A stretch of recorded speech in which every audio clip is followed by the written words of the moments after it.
Libro de San Pablo a los Hebreos.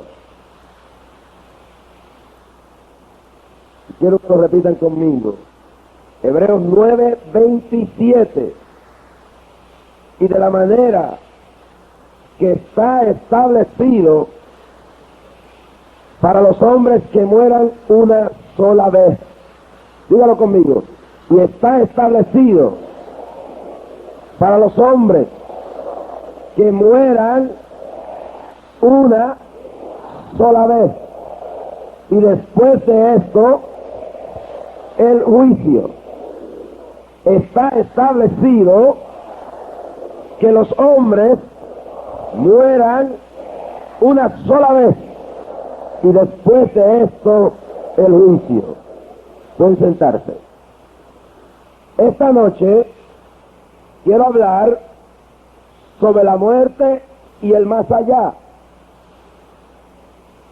Quiero hablar sobre un tema que mucha gente no quisiera que yo hablase de él. Yo he conocido gente que le encantan que le hable de cualquier cosa, pero cuando se menciona la muerte, no quieren que se hable de eso. Le sacan el cuerpo, cambian el tema. Mucha gente busca disfrazar el asunto de la muerte bajo un escapismo psicológico interno. La mayoría de los seres humanos diría que obran así. Vivimos, actuamos, nos movemos como si nunca fuéramos a morirnos. La mayoría de la gente planifica, analiza, hace planes, prepara su vida como si las raíces fueran a ser eternas en la tierra. Y la mayoría de nosotros vivimos en un escapismo continuo donde no queremos darnos cuenta que un día usted que está ahí, usted y yo, todos nosotros vamos a morir.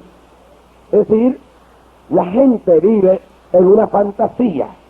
No quieren aceptar la realidad que se tienen que algún día despegar de esta tierra, que algún día los ojos que hoy palpan la realidad de la existencia se cerrarán, el calor del cuerpo se irá, el corazón dejará de latir y la persona dejará su existencia en este planeta Tierra.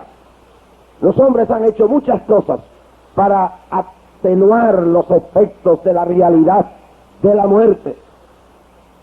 En el día de hoy, ya en muchas partes de los Estados Unidos y del mundo, a las casas fúnebres no se les da la misma realidad que antes. Ahora, el hombre que está en la casa fúnebre se le da un curso en cómo hacerle pensar a la gente que la realidad de la muerte es solamente una cosa que ni ha afectado mucho la realidad de su existencia. Le voy a contar, en algunos sitios los cementerios ya no parecen cementerios. Muchos cementerios del mundo se ha erradicado todo vestigio de cruces, de monumentos, de cosas, y los han hecho como jardines. Según algunos psicólogos, esto va psicológicamente a atenuar, a parar, a frenar los efectos escalofriantes de la partida de un ser querido. Inclusive cerca de mi oficina hay uno de esos cementerios. No se ve una sola cruz. Todo es un hermoso jardín botánico.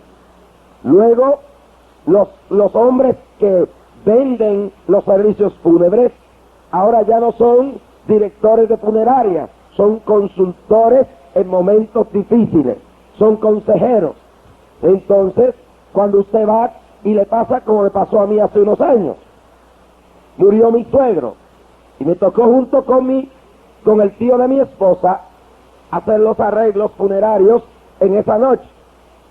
Temprano en la madrugada, como a las 3 de la mañana, apareció un hombre que no parecía director de funeraria. Se recuerdan que los directores de funerarias vestían todo negro, luego un sombrero bien raro y una cara bien pálida y bien rara y escalofriante. Pues este no, este parecía un ejecutivo de banco, un vendedor de carros, un traje lo más alegre, y a las 3 o las 4 de la mañana, ese hombre joven jovial, bien alegre, bien vestido, se acercó a mí y al tío de mi esposa y nos preguntó en qué puedo ayudarle en este momento difícil. Y entonces nosotros le dijimos, bueno, usted sabe lo que nos puede ayudar, queremos una caja para enterrar al muerto. Y entonces empezó a enseñarnos las cajas. Primero nos llevó como si estuviéramos comprando un carro. Y yo me reía porque yo no lo había pensado algo así. Nos llevó primero a una caja de caoba. Dije, esta hermosa caja vale, cambiándolo al término de bolívares, vale 23,000 bolívares el servicio fúnebre en esta caja. Pero no les recomiendo esta porque esta no dura tanto el cadáver como en la otra que les voy a enseñar. Bueno, entonces nos llevó a la segunda caja fúnebre. Y entonces nos llevó a la tercera. Y cuando él me dijo que por la tercera pedían casi $10,000, yo le dije, óyeme, ¿y qué tiene esta? ¿Aire acondicionado? Él se rió, me miró así riéndose, y yo, esta no, pero la otra que teníamos sí tenía aire acondicionado. Y yo me le quedé mirando y dije, usted era un charlatán, este hombre, una caja con aire acondicionado para muertos. Bueno, y entonces nos habló de una cubierta de plata y todo que le habían vendido un millonario. Seguimos por todos los lados y nos enseñó los mejores negocios, cómo en una caja los gases y los vapores eran extraídos por un mecanismo que la caja tenía, y a eso era que él se refería del aire acondicionado, porque tenía un mecanismo la caja que mientras se podría el cuerpo iba sacando los gases para afuera, y quizá de aquí a 50 años encontraba uno los huesos en bastante buena situación. Entonces nos llevó a la última caja y pidieron como casi $3,000 por aquel servicio fúnebre. Y en aquel momento el tío de mi esposa era bien alto y bien fuerte, y cuando él vino y agarró la caja, la tapa de la caja se salió fuera de su sitio. Y entonces dijo, bueno, porque él nos había dicho que ese era fuerte, que era resistente, que esto y aquello. Cuando el tío de mi esposa lo jaló, se vino la tapa de la caja para afuera. Yo le dije, oiga, pero usted no dijo que era fuerte. Entonces dijo, no. Yo dije, pues mire, ¿por qué no nos vende esa con un pequeño? A nosotros no nos importa que esté rota, hágale una rebajita y nosotros la compramos. Pero él dijo, no, jamás podemos vender eso así roto. Tenemos en el almacén bastantes cajas dispuestas para el uso de los clientes que, como usted, merecen un mejor trato. Bueno, y compramos la caja esa, pero es el asunto de ver un hombre que nos estaba vendiendo una caja de muertos, como cuando usted va a comprar un carro. En una de esas cogió y dijo, mire qué cómoda esta caja es. Se puede dormir aquí. Yo dije, ¿qué me importa el muerto? Se puede dormir allá adentro. Pero así, se puede dormir aquí. Me imagino que en días de flojera en el negocio se habrá acostado en alguna de estas cajas él mismo. Pero yo también analicé algo. ¿Sabe que las cajas de muertos en el día de hoy, antes no, pero ahora, no se hacen para muertos, se hacen para gente que está viva? Antes no era así, antes la caja de muertos se mandaba a hacer cuando se moría el muerto. Pero las cajas de muertos de hoy en día están hechas para seres vivientes. Es más, usted puede ser que vaya al funeral de su madre, o de su abuela, o de su hijo, o de su papá, o quien sea, y la caja que esté allí al lado de él puede ser la que ya tienen para usted. Y cuando usted ve las cajas de muertos, realmente no están hechas para muertos, están hechos para vivos. Porque el día que usted se muera ya no van a mandar a hacer la caja, ya está hecha. Y puede ser que la caja suya ya esta noche esté hecha. Y me recuerdo la historia en Estados Unidos de un hombre que era dueño de una funeraria. Y este hombre le enseñó al pastor que estaba llevando el culto a cabo lo cómodo que era esta caja, las ventajas que tenía la caja, que era esa era la caja más costosa que él tenía. Y como el pastor era el que hacía tantos servicios fúnebres, le llevó a exhibirle la caja más preciosa que él tenía, valía $1,000. Y cómo era de cómoda, cómo se podía dormir en ella, cómo se podía estar tan tranquilo dentro de esa caja. Bueno, tiene que estar bien tranquilo cuando está muerto. Pero lo grande de esto es, 6 meses después, el pastor volvió. Y cuando le preguntó a la gente dónde estaba su amigo, el dueño de la funeraria, le dijeron, pero no sabes que él murió. Y lo enterraron en su caja favorita. Así que las cajas de muertos No son hechos para muertos, son hechos para vivos. Lo único que los que los utilizan son los muertos. Y eso es una realidad innegable. Se trata de buscarle la manera, la forma de suavizar la cosa, pero la muerte es una realidad inevitable. Usted, ni yo, ni ninguno de nosotros podrá jamás ni nunca evitar la realidad de que nosotros vamos a morirnos algún día. Y hay tres realidades que yo quiero que usted piense de la muerte en esta noche. Número uno, no hace acepción de personas. Aquí en la tierra se hace acepción de personas. Aquí hay sitios donde solo puede entrar la gente de billete, la gente de plata. Aquí hay sitios donde los negros no se dejan entrar. Aquí hay sitios donde los blancos oprimen a los negros y un negro no puede entrar en ese lugar, como lo hay en diferentes partes del mundo. Y aunque digan que no, eso existe en todas las partes del mundo, por más que se encubra. El racismo que hace excepción de personas. Hay lugares donde no pueden entrar los pobres y hay lugares donde pueden entrar nada más que los ricos. Se hace acepción de personas, pero la Biblia señala que está establecido a todos los seres humanos que experimenten la muerte. No hay excepción. Usted puede ser rico, puede ser pobre, puede ser un intelectual, puede ser un analfabeta, puede ser una persona blanca, amarilla, roja, del color que sea, pero usted se va a morir, porque la muerte no hace acepción de personas. John F. Kennedy era el presidente y murió. Marilyn Monroe era bella y hermosa y murió.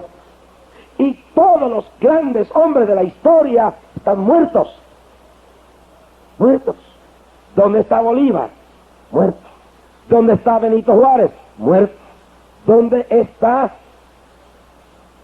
George Washington? Muerto. ¿Y dónde están los grandes artistas de 50 años atrás? Gardel y todos los grandes hombres del teatro pasado, muertos. John Wayne, aquella figura que atraía a las masas y sus cuerpos corpulentes, muertos. Si la muerte no hace diferencia, un día tú vas a morir, aunque seas el guapo del barrio, aunque seas el millonario de Caracas, aunque seas el político más influyente de la historia de este país, un día te vas a morir. La única diferencia será el funeral, que quizás irán muchos al funeral y lo harán pomposamente, o quizás pasará inadvertido, pero tú vas a morir.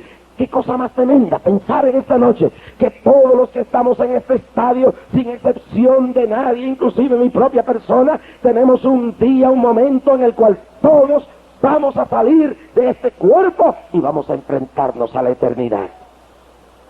Número 2, la cosa rara de la muerte es que a menos que tú no te suicides, no se sabe dónde uno va a morir. Puede suceder en cualquier lugar. Es la segunda cosa que quiero que piensen. Porque hay gente que piensa que la muerte pasa nada más que en un escenario de guerra en El Salvador. Y piensan que la muerte sucede nada más en una cama de hospital. Pero yo me recuerdo del hombre que fue al teatro. Era un descarriado, estaba pecando en adulterio. Y se fue a ver una película al teatro. Y mientras estaba allí en ese teatro, el corazón le dejó de funcionar y murió. ¿Qué de los muchos que mueren en las camas de los hoteles adulterando? Jesús, uno de los cómicos más grandes de mi país, murió un día al mediodía en un estado de adulterio, en la misma cama de adulterio. Y morir donde quiera. Algunos morirán en el lecho de un hospital, otros en el terreno de batalla en una guerra, otros de ancianidad en una silla en su hogar, pero una cosa es seguro, que en el lugar que menos tú esperas, tú vas a morir. Puede ser en un accidente de carro, puede ser en un avión que se cae, puede ser en un asalto a un banco, puede ser un cáncer, puede ser el SIDA, puede ser un ataque al corazón, pero en algún lugar tú vas a morir. Número 3, puede suceder en cualquier tiempo. Salomón dijo que hay un tiempo para nacer y un tiempo para morir, un tiempo para nacer y un tiempo para morir. Entiéndase que en algún momento dado, no cuando tú lo escojas, no cuando tú más creas que no debes morir, tú vas a morir. Una joven se casaba, llamó al novio en uno de los estados del norte de Estados Unidos, porque estaban a ley de un día para casarse. ¿Y quién piensa en morirse la noche antes de la boda? La muchacha le dijo, tenemos que hablar unas cosas. Él no llegaba y ella se impacientó. Él, llena de impaciencia, se montó en su carro. Él venía corriendo un atrecho por las montañas que rodeaban su casa. Había una loma ciega. Él venía a alta velocidad y ella también. Y cuando los dos carros llegaron en la escasa carretera que cabía solamente carro y medio, la muchacha chocó de frente contra su prometido la noche antes de la boda y murieron los dos. Estaba yo en la ciudad de Nueva York y una noche hubo una hermosa boda. Aquella pareja se casó. Salieron en el coche que los llevaba para la recepción. La fiesta estaba prendida. El bizcocho los esperaba. El vino y las bebidas y los músicos estaban listos. Era una noche fría en la ciudad de Nueva York, en el condado de Manhattan.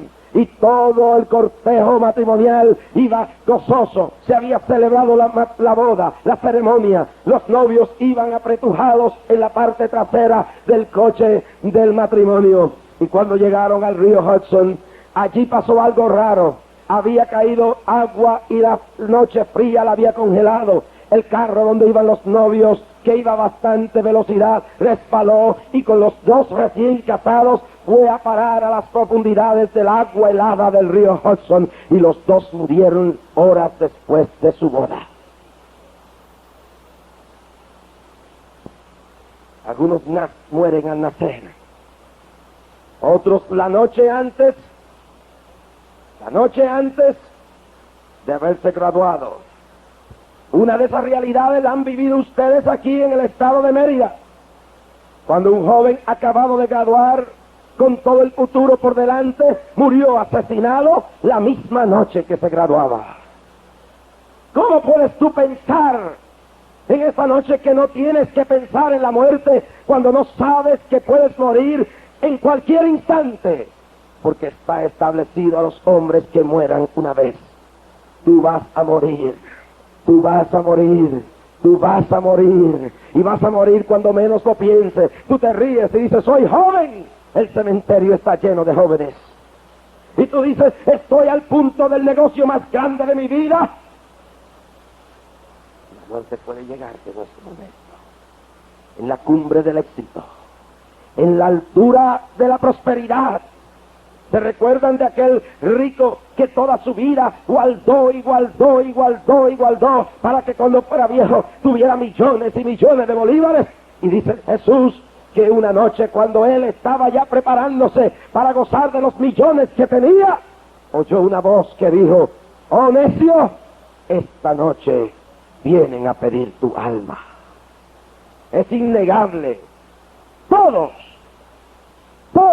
buenos y malos, de los que estamos aquí en esta noche, de una forma u otra, en algún tiempo, en algún lugar, vamos todos a morir.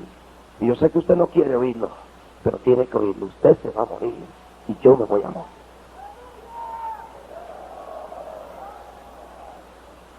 El problema no es ese. Los científicos quieren alargar la vida y están haciéndolo. Se dice que para el año 2000 la población de ancianos en Norteamérica será enorme. ¿Por qué? Porque las drogas que los científicos se están inventando para alargar la vida están haciendo eso. Pero por más que la alarguen, la gente se muere. No hay problema con eso. Te vas a morir tarde o temprano. Y eso hay que aceptarlo. Que la muerte es inevitable. Ahora, el problema que ha seguido los hombres no es el problema de la muerte solamente. Es el problema que hay más allá de la muerte. Que hay después que uno se muere. Y los conceptos históricos son diversos. Por ejemplo, el ateo y materialista Es como los hedonistas de Grecia que decían: bebamos y comamos porque mañana moriremos, y con todo esto se termina todo. Es el espíritu del ateo, del materialista, del religioso que no cree en nada más que en sí mismo, y dice: no vale la pena, yo voy a hacer mi imperio, yo voy a hacer mi vida, yo voy a hacer mis millones, yo voy a vivir como me dé la gana, porque esto se acaba. Y este es un concepto que hay hoy en día en millones de jóvenes, porque el sistema se los ha ido inculcando, los intelectuales, los profesores académicos de las universidades, lo que le meten a la gente es eso es lo que enseña el marxismo, eso es lo que enseña la filosofía materialista del existencialismo, eso es lo que creen algunos. Y el humanismo, que levanta los valores humanos sin la intervención y sin el reconocimiento de la personalidad y la soberanía y la virtud de Dios. A eso está sometida nuestra juventud en las grandes universidades del mundo. A eso psicológicamente y en un sabotaje del intelecto están sometidos a través de la basura que se ve en la mayor parte de los programas de televisión, a un humanismo crítico y a un materialismo que lleva a la gente a pensar que todo está alrededor de cosas y más cosas, carros, casas, ropa, sexo, y que hay que tener una carrera desenfrenada para conseguir estas cosas, porque si no las conseguimos se nos acaba el tiempo y después de eso se acabó todo. Eso es un concepto. El otro concepto es el espiritismo, el hinduismo y las religiones paganas del mundo, que creen que no todo termina, pero creen en un proceso de reencarnación. Es decir, grandes religiones como el espiritismo, la santería, mucha parte de la brujería, el hinduismo y otras filosofías orientales, creen que después de la muerte lo que hay es un proceso evolutivo de reencarnación. Los hindús, muchos de ellos, porque hay tantas sectas hindúas que son por montones, no se atreven a matar una vaca mientras la gente se muere de hambre. ¿Y por qué hacen eso? ¿Ustedes se creen que es por qué? No, les voy a decir por qué. Un amigo mío estaba en Bombay, entró a un restaurante a comer.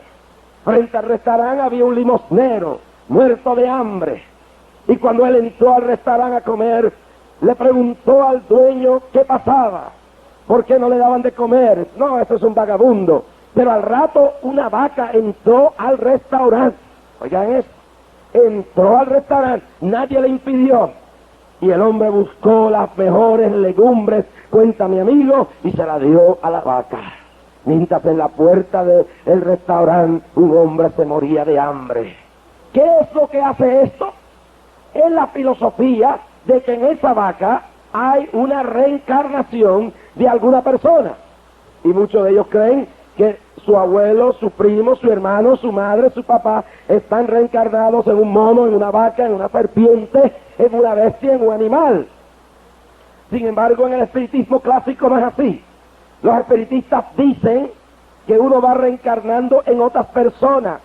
Y por eso usted escucha a algunos decir, como señalaba Jane Fonda en su exposición sobre reencarnación, intervención de seres metafísicos, ella señalaba y decía que tenía en ella y estaba en contacto con un ser de muchos miles de años.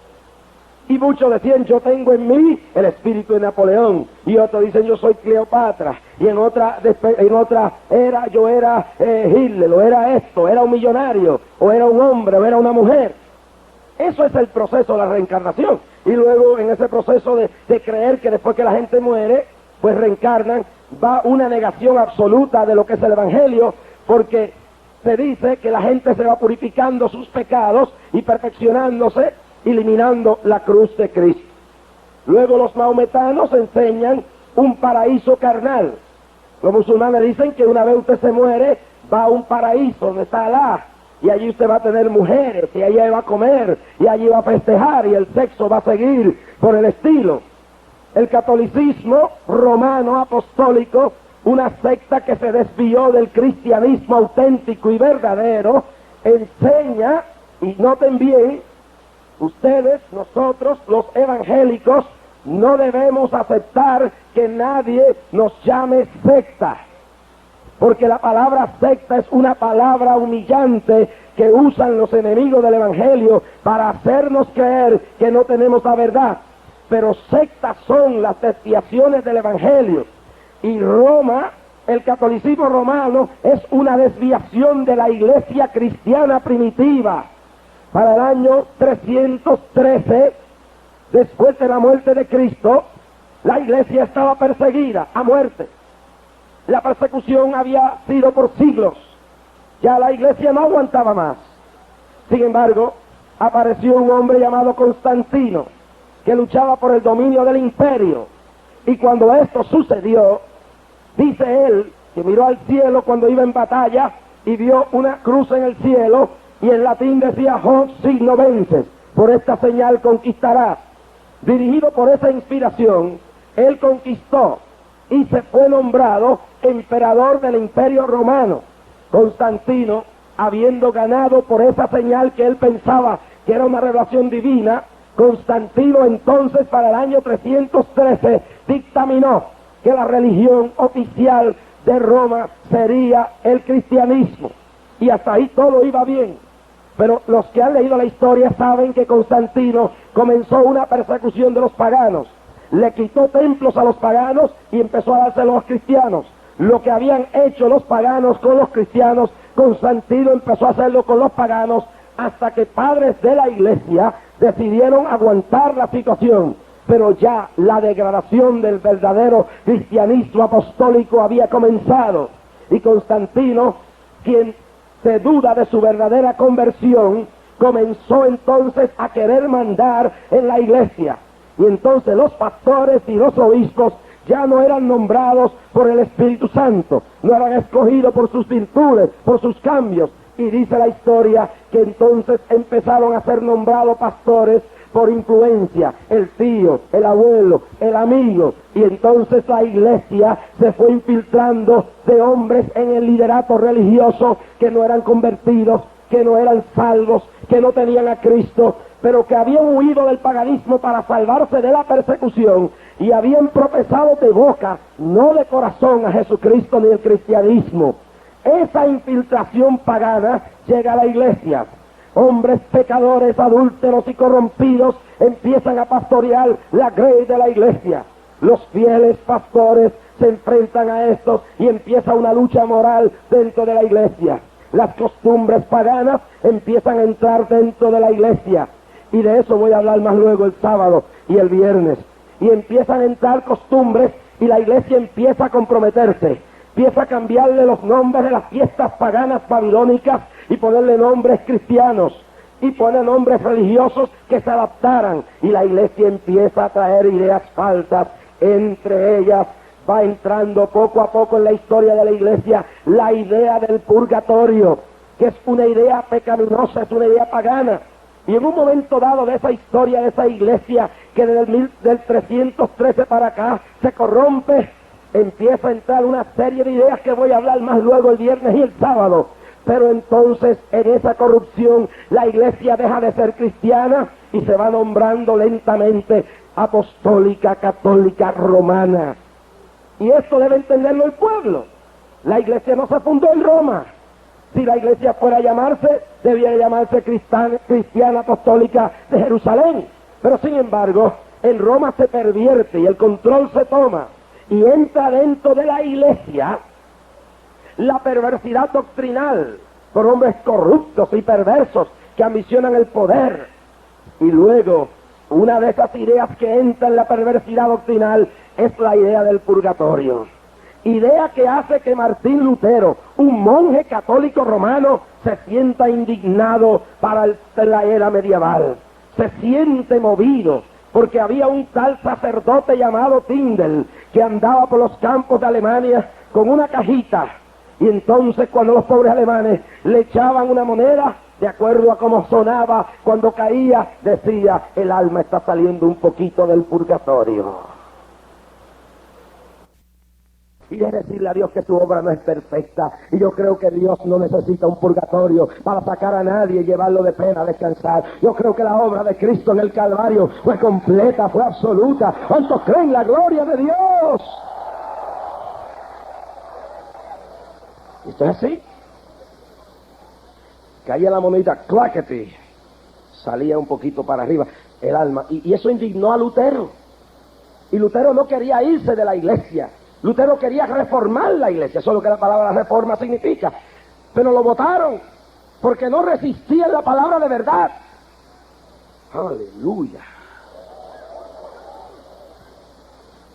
Y usted no nota la injusticia del purgatorio. Usted sabe lo que es, que si es así, por las misas hay que dar dinero y hay que pagar, y ustedes lo saben. Pues entonces todo el mundo tiene chance. Un tipo aquí fue un sinvergüenza, un vagabundo, un bandido, un adúltero, un corrompido, un pillo, un ladrón, un asesino, y si tiene billetes le siguen haciendo misas y misas y misas y misas y misas y más misas y más misas, y entonces critican a los evangélicos por recoger ofrendas, pero nosotros no le compramos. Nosotros le decimos a la gente: el que quiera dar algo lo da, el que no quiera no dé nada, pero no le decimos a la gente que van a comprar el cielo con misas.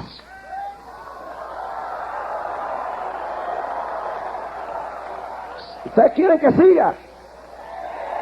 Si ustedes quieren que siga, levanten las manos y alaben la gloria de Dios. Es tiempo de decirle a este pueblo la verdad, porque millones se pierden y Cristo viene pronto, y no puede la iglesia comprometer el mensaje de la verdad. Reviente el diablo por donde reviente. Sácale misas y misas. Entonces si es así, los ricos llegarán más ligero al cielo. Todavía están haciendo misa por Trujillo, Leonides Trujillo, el monstruo de Santo Domingo. Y yo creo que ese hijo del diablo tiene que estar en la parte más profunda del infierno. Francisco Franco, quien torturó y mató a millones, y la hipocresía, misas por el alma de él. La Biblia dice y lo señala: he aquí ahora el día aceptable de la salvación, no hay nada más después. Alabado sea el nombre de Jesús. Oh, Shama la Samahaya.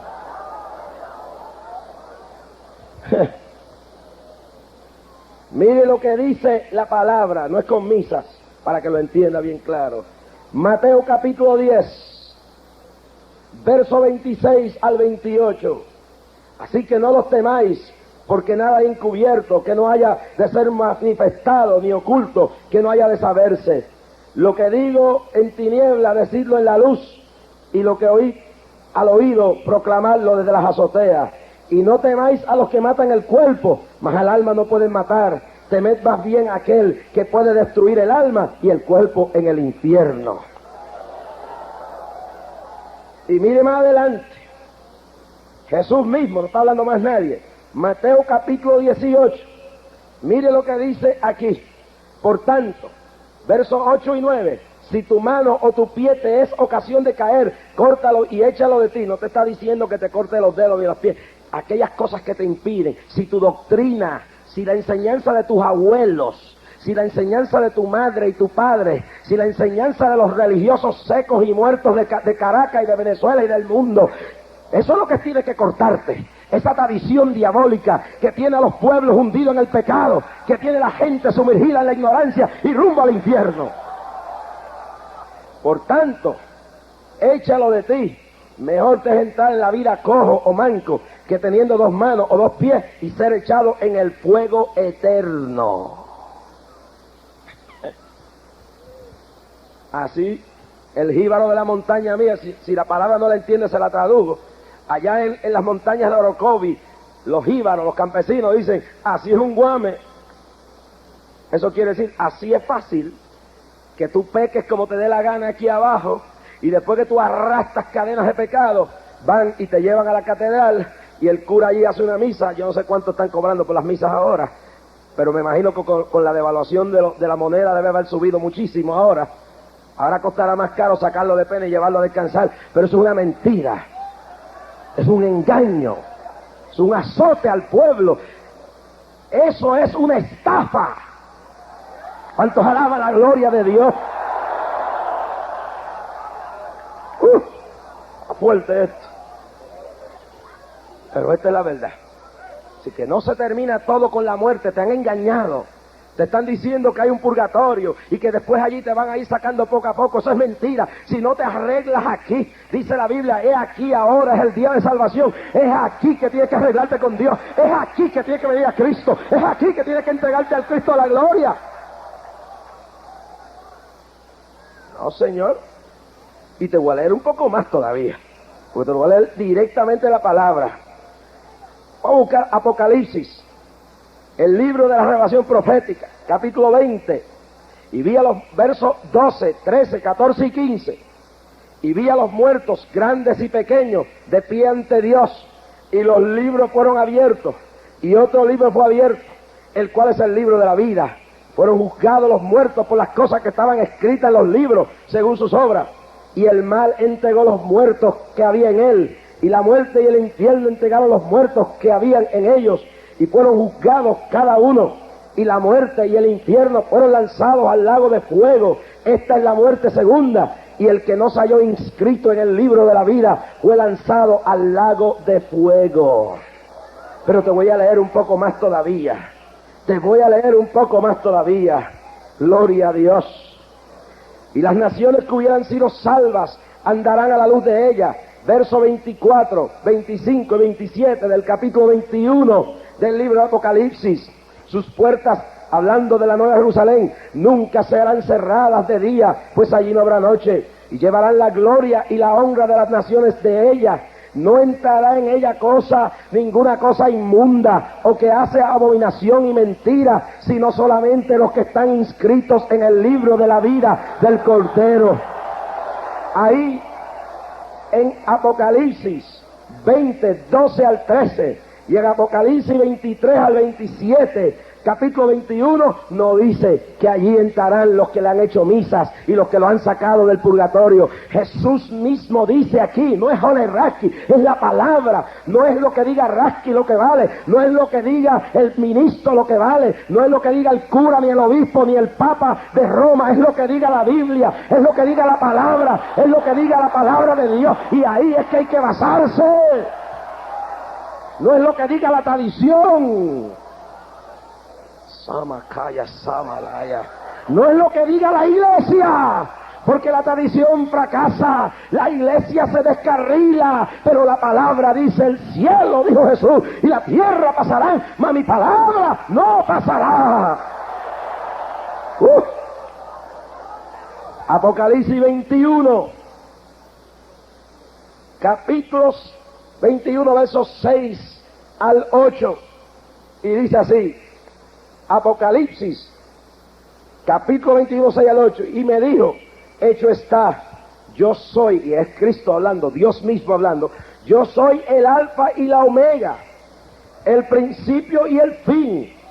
Al que tuviere sed, yo le daré gratuitamente de la fuente del agua de la vida.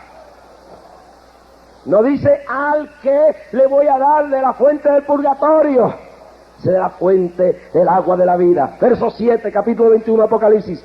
El que venciere heredará todas las cosas, y yo seré su Dios, y él será mi hijo. Verso 8. Pero los cobardes, los incrédulos, los abominables, los hechiceros. Coge tú que te vas a buscar a María Leonza, tú que vas a Madame Fufú a buscar el fufú, tú que no sabes de los centros espiritistas, aunque te llamas católico y evangélico, te va a llevar el diablo. Dice aquí, los homicidas, los fornicarios, y eso incluye los adúlteros, por más agua bendita que te eche el cura, por más dinero que le dé el pastor evangélico, si eres un adúltero empedernido, te vas al infierno.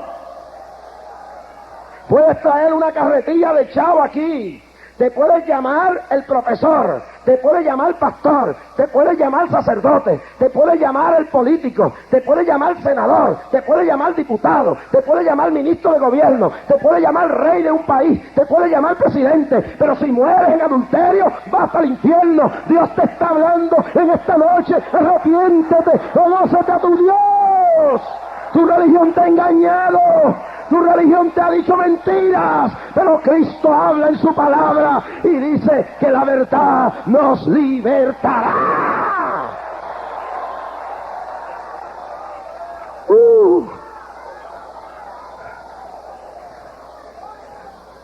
Los fornicarios y hechiceros, los idólatras, eso viene para el viernes, era para el sábado, pero viene para el viernes.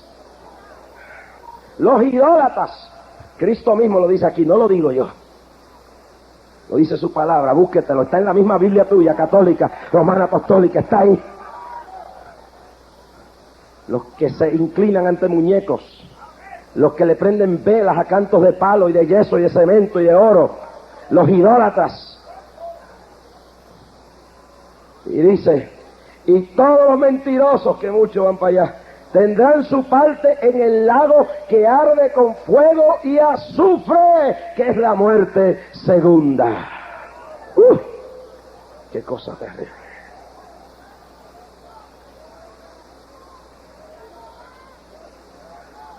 Y de los cristianos, ¿qué dice? Primera de Tesalonicenses, capítulo 4, versos 13 al 18, dice, claro y determinante la palabra del Señor, y quiero que ustedes busquen sus Biblias y lo lean, lo que va a acontecer con los que mueren en Cristo, con los que se van con el Cristo de la gloria, con los que en este planeta tienen su vida sellada con la sangre de Cristo, con los que se han negado los placeres del mundo, con los que se han negado las cosas de este planeta, los que han soportado la injuria y la persecución. Mire lo que dice aquí, tampoco queremos, hermanos, que ignoráis acerca de los que duermen, para que no os entristezcáis como los otros que no tienen esperanza. Tendrán billetes, pero no tienen esperanza. Tendrás un Cadillac y un Mercedes-Benz y una mansión y un título, pero no tienes esperanza.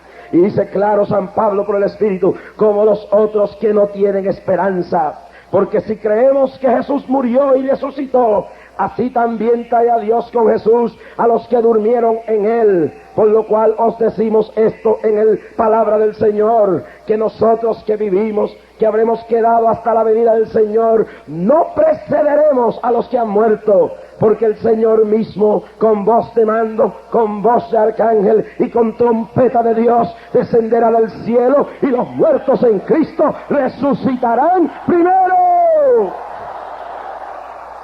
Y en el libro de Apocalipsis dice, bienaventurados los que son levantados en la primera resurrección, los que viven para Jesús, los que se han convertido de verdad. Esos no tienen que tenerle miedo a la muerte, porque en aquel día final se levantarán sus cuerpos transformados para ir a la gloria, a la presencia misma. Alabado sea el Señor. Pero a los demás les espera un infierno. Y yo quiero que ustedes busquen conmigo esta noche una historia verídica que descubre el velo del más allá. Porque no podemos ir a ningún libro que no sea la Biblia para saber lo que hay allá. ¿Y quién mejor el que vino de allá para acá? Jesús estaba allá. Hemos leído en Apocalipsis que Él es el alfa y el omega, el principio y el fin. ¿Y quién mejor para hablarnos acerca de esto? Lucas, capítulo 16, versos 19 al 31, hay una historia firme y verdadera de esta realidad. En esta realidad bíblica hay una revelación. Número uno, esta historia no la relata cualquier personaje, la relata el alfa y el omega, el Cristo de la gloria, el principio y el fin, el que viene de allá para acá. Número dos, hay algunos escépticos que han querido decir que esto es una parábola, e inclusive algunos teólogos han tratado de decir que esto es una parábola, pero los que entienden un poco de la teología, entienden en la ciencia de las Escrituras, que todas las parábolas, ninguna de ellas se usa el nombre de un personaje real. Ninguna de las parábolas de Cristo, ninguna, ni una sola de ellas, señala a ninguno de sus personajes por el nombre. Y eso lo diferencia de la historia del rico y Lázaro, porque en esta enseñanza Dios habla, Jesús nos habla de dos personas, un rico y un mendigo, un limosnero llamado Lázaro, y lo nombra por su nombre para decirnos, no es una parábola, es algo que yo he visto real, es algo que yo he contemplado, yo que estuve más allá, vengo a decirle a ustedes lo que hay más allá. Y dice, había un hombre rico que se vestía de púrpura y de lino fino y hacía cada día banquete con esplendidez. Pero había también un mendigo llamado Lázaro que estaba echado a la puerta de aquel lleno de llagas. Y este pobre mendigo ansiaba saciarse de las migajas que caían de la mesa del rico, y aún los perros venían y le lamían las llagas. Y miren bien, Jesús describe aquí la condición de los dos. Uno es rico, tiene todo, celebra grandes banquetes, y el otro es un pobre miserable que no tiene nada, lleno de llagas, tirado a los pies de aquel hombre, esperando que cayeran las migajas, y dice que los perros venían y le lamían. Pero yo quiero que ustedes entiendan aquí que el pecado del rico no era ser rico, ni la condición del pobre lo va a elevar a ninguna gracia con Dios. Es la condición interna de la gente, porque hay pobres que son peores que los ricos, y hay ricos que son nobles, pero hay gente que, como este rico, cuando lo tienen todo, se olvidan de la gente, se mueren la gente a su alrededor, y ellos quieren más, y son insensibles al dolor humano, viven aquí como si nunca se fueran a ir de aquí, y no piensan en su arrogancia y en su orgullo que hay un día establecido cuando tú vas a tener que enfrentarte a tu Creador y a la eternidad. Sin embargo, el pobre, a pesar de su condición, temía a Dios. En su miseria se recordaba de Dios, su miseria oraba, en su miseria tenía respeto y moral. Ese es el caso de miles de ustedes. Lloran en su miseria, pero déjeme decirle que viene el día cuando caminaremos por las calles de oro. Viene el día cuando veremos la mansión que Él nos tiene. Viene la hora cuando enjugará toda lágrima de los ojos de ellos.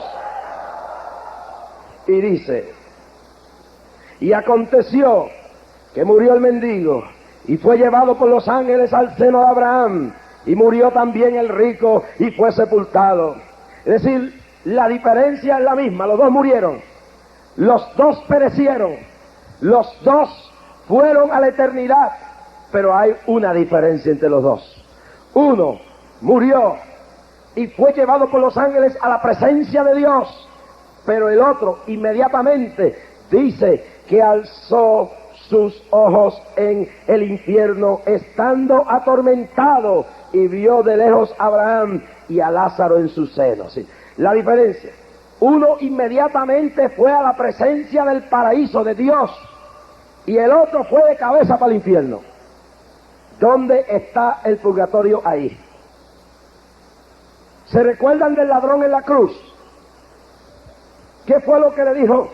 Acuérdate de mí, maestro, cuando vengas en tu reino. Ya que vamos ahora van a sacar toda la tradición de Semana Santa y van a empezar con la hipocresía y las lágrimas, para después el sábado de gloria y el domingo de resurrección embojacharse hasta no más poder.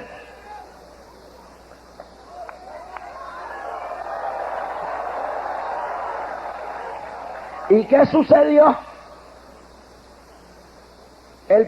Aquel ladrón, que dicen que habían dos ladrones, uno bueno y uno malo, yo no he visto ningún ladrón bueno, los dos eran malos, lo que pasa es que uno se arrepintió. Entonces, el ladrón arrepentido dijo: Señor, acuérdate de mí cuando llegues en tu reino. Y Cristo le dijo: búscate al sacerdote para que te haga unas cuantas misitas sueltas, para que te lleve para allá arriba. No. Le dijo: rézate 20 Ave Marías y 30 Padres Nuestros. No. Le dijo: vete después y pídele a la abuela tuya que vaya de rodillas al monte de Cronomoto, yo no sé de qué, por allá. No. Jesús le dijo: hoy mismo estarás conmigo en el paraíso. Hoy no hay purgatorio. No lo hay, es mentira. El rico se fue de cabeza al infierno, y el mendigo salvo se fue en los brazos de los ángeles. Eso es paquete, eso es mentira para sacar billetes. Es un buen negocio. Si hay gente que hace 100 años que lo están sacando del purgatorio y todavía no pueden sacar, terminan. Hagan conmigo lo que quieran, porque yo no vengo aquí a decirle mentiras a la gente, engañarlo, no a decirle la verdad. ¿Cuántos alaban la gloria de Dios? Y está, claro y definitivo, real. Y el rico contó sus billetes, despertó en el infierno. Vamos a seguir por ahí para adelante. Lo que nos dice Cristo. Pero Abraham, mira lo que dice. Entonces él, verso 24, capítulo 16 de San Lucas. Él dando voces, dijo: Padre Abraham, ten misericordia de mí y envía a Lázaro para que moje la punta de su dedo en agua y refresque mi lengua, porque estoy atormentado en esta llama. Número 1, hay un cielo. Número 2, hay un infierno. Ya lo hemos citado por toda la Biblia. Número 3, en ese infierno hay tormento. Ahora, dice que hay fuego. Yo no sé si es un fuego literal, pero ojalá que sea literal. Porque si no es literal es peor entonces. Esa es otra palabra. Yo no sé si es literal el fuego, pero si no es literal, es un fuego peor que lo que puede la mente humana. Imagínense, porque cuando Cristo usaba esta figura, lo usaba para describir algo que la mente no puede entender, porque está incapacitada para entender. Pero una cosa sé, que hay un cielo, hay un infierno, y sé que el que se muere en Cristo va rápido para allá, y el que se va con el diablo va para allá abajo de cabeza. Pero sé también que en ese infierno hay tormento. Pero mire algo más que dice aquí.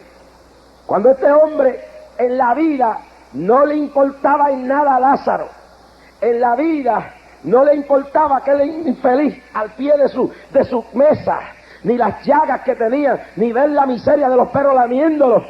Y así hay un montón de gente en esta ciudad, gente que no le importa a nadie más que ellos mismos. Yo primero, yo después, si queda algo para mí. Y después, cuando se muere la gente, entonces empiezan a decir: ay bendito, qué bueno era, si yo hubiera podido hacer algo por él. Mira, mentiroso, lo que tú vas a hacer por mí es lo mismo, estoy vivo. Hay gente que llora en los muertos. Los sitios de más hipócritas son las funerarias y los funerarios. Yo me recuerdo en Nueva York que yo fui al funeral del hijo de una hermana de la iglesia. Estaba recién convertido, y el hijo era el hombre más malo que había. Era un abusador, era un adúltero malo. Y quien lo mató fue la amante de él, porque ya estaba hastiada de todos los palos que le daba, y una noche lo veo dormido y le metió un cuchillo por el corazón y lo mató. Me tocó ir allí. Entonces veo una señora que se le acerca a la madre, la abraza y le dice: qué bueno era, qué pena que se murió, acompaño los sentimientos. Pero luego, cuando me pasó por al lado, dice: son bandidos, son sinvergüenza, es hipócrita. Lo que usted va a hacer, hágalo aquí en la tierra. Y este hombre nunca se había recordado de Lázaro, pero ahora que está metido en el infierno se recuerda. Hay gente que dice: yo no voy a una iglesia evangélica ni pentecostal, porque esas iglesias son de gente de esta clase, de aquella clase. Están igual que riquitos estos, llenos de orgullo. Entonces tiene que Dios a veces permitirle un cáncer para que recuerden que ellos no son nada. Tienen que verse con un hijo adicto, tienen que verse con una hija lesbiana, tienen que ver que el mundo se le cae encima, para que entonces alcen los ojos a los cielos. Tienen que ver que el terremoto venga y les sacuda los edificios y se les caigan encima, para entonces mirar arriba. Y algunos tienen que estar como este rico en el infierno. Y entonces le dijo: óyeme, por favor, mándalo acá. Aquel que él no quería nada que ver con ellos, aquel que se avergonzaba, que tenía asco, dice: mándamelo acá, que moje la punta de su dedo y me la pase por la boca, porque estoy muy atormentado.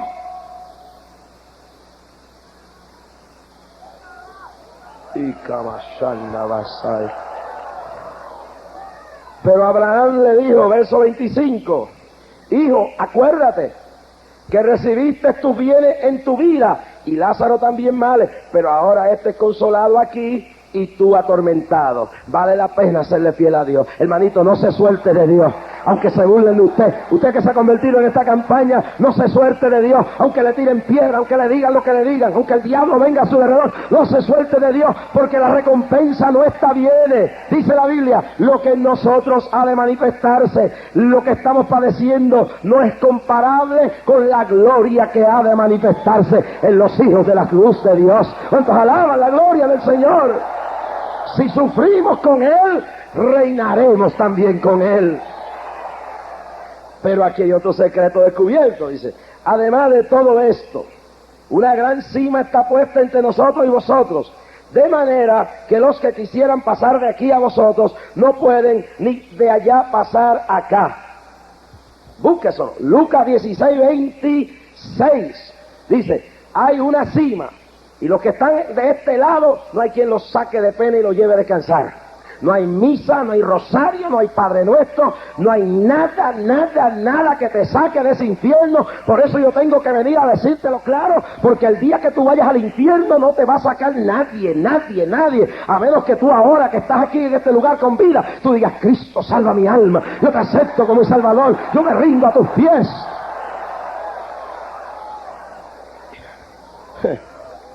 Así que no puedes salir de ahí. Ahí lo dice claro, Jesús mismo lo dice. Y eso echa por el piso la teoría del purgatorio, porque si no puedes salir de ahí, entonces ¿cuál es la mentira? Oh, que la tradición, no olvídate la tradición, si no estás de acuerdo la palabra es mentira. Verso 27, cuando le dijeron que no lo podían sacar de pena y llevarlo a descansar a nadie, entonces le dijo, te ruego pues, Padre, que le envíes a la casa de mi padre. Se volvió entonces espiritista. Verso 27. Si no puede salir de ahí para venir aquí, ni yo puedo salir de aquí para ir allá, pues entonces envíalo allá. Pues tengo 5 hermanos para que les testifique a fin de que no vengan ellos también a este lugar de tormento. Y vuelve a repetir, tormento. Eso no es una fiesta, eso es un sitio de tormento. Y entonces se vuelve espiritista y le dice, envía a Lázaro allá. En otras palabras, envíalo, no ya como el purgatorio, sácalo de pena y llévalo a descansar, no. Ahora sácalo de ahí y envíalo a la tierra. Espiritismo, santería, invocación de muertos, condenado en toda la Biblia. ¿Cómo puede ser que un país, como la mayoría de los países latinoamericanos, se llamen cristianos y las inmensas mayorías son consultores y seguidores fervientes de brujos, hechiceros y adivinadores? ¿Cómo es posible? Un Haití que se llama católico romano, más del 90% de la población, inclusive líderes religiosos, van a consultar a los sacerdotes del vudú. ¿Cómo puede ser que una nación como Venezuela, que se llama cristiana, más de 7 millones, consulten a María Leonza y a los brujos y a los hechiceros? Esa es la realidad.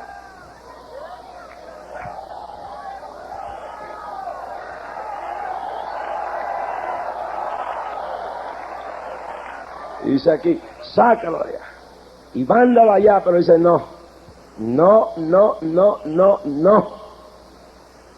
Abraham le dijo, a Moisés y a los profetas tienen, óiganlo.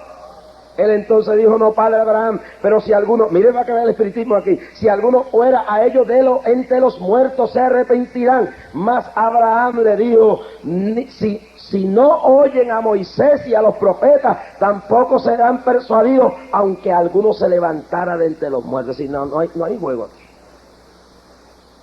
Eso que te presentan a ti en las sesiones espiritistas, que parece tu abuela, y que parece tu mamá, y que parece otra cosa, eso no es nada sino un demonio con una capacidad intelectual acumulativa, de capacidad intelectual de conocimientos de millones y millones y millones de capacidades, que puede acumular y acumular y acumular, y puede disfrazarse. Pablo lo dice en 2 de Corintios cuando dice, no es maravilla que el mismo Satanás se transfigure en ángel de luz. Y hablando a los Corintios en su 2 carta dice, porque no seamos engañados de Satanás, pues no ignoremos sus maquinaciones. Y la Biblia lo dice bien claro, que el diablo es astuto y es entendido en su maldad. Mi hermano, esos no son muertos, son demonios, personificando a gente que existió en su capacidad intelectual, en su supercerebro, acumulando información de toda la gente, y luego se personifican, porque los muertos no salen. Por eso es que usted ha visto aquí cómo hemos echado fuera legiones de demonios y los he oído hablar. Esos mismos demonios que usted ha oído hablar aquí son los mismos que se echan fuera. Pero mire la importancia.